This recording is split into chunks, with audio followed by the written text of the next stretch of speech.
So bylaws are like your constitution. They are your kind of your foundational rules. They are put in place typically by a developer upon registration of the condominium plan and development of the property.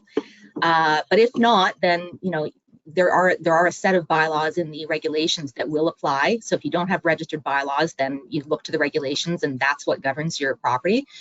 Bylaws can be changed, but they can only be changed by the corporation as a whole using a special resolution vote. Bylaws are supposed to have a degree of certainty and permanence because they do govern what you can do in your unit, and they also govern what you can and cannot do on the common property, and basically the overall control and administration of the property itself. With respect to rules, some people tend to use the words policies.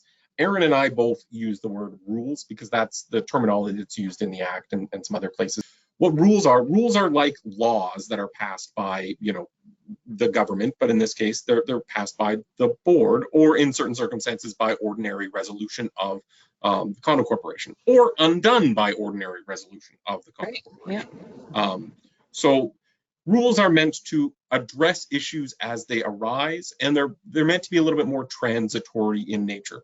However, you can only put rules in place if they're authorized by the bylaws.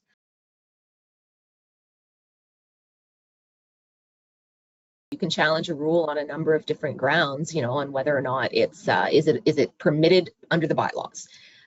Is it consistent with the bylaws in both, I'd say form and effect? Is it consistent with the Act?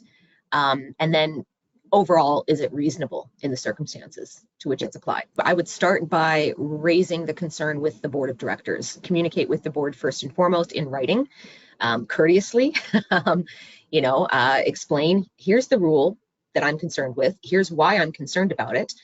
I would like the board to do something about it, and put something concrete. What do you want the board to do? Do you want the board to change the rule? Do you want the board to rescind the rule, etc.? Give them some time, a reasonable time for response, bearing in mind that the board does not meet daily.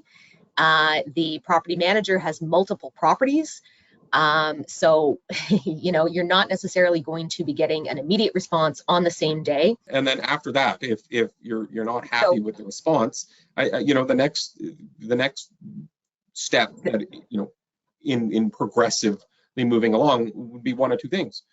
Get on the board, so you can kind of address it more specifically that way, or talk to your fellow owners, right? Particularly in a smaller, building, if it's where your neighbors, and yeah, you feel comfortable enough approaching people or knocking on doors, approach your neighbors. Get an ordinary resolution done to rescind the rule, then do that.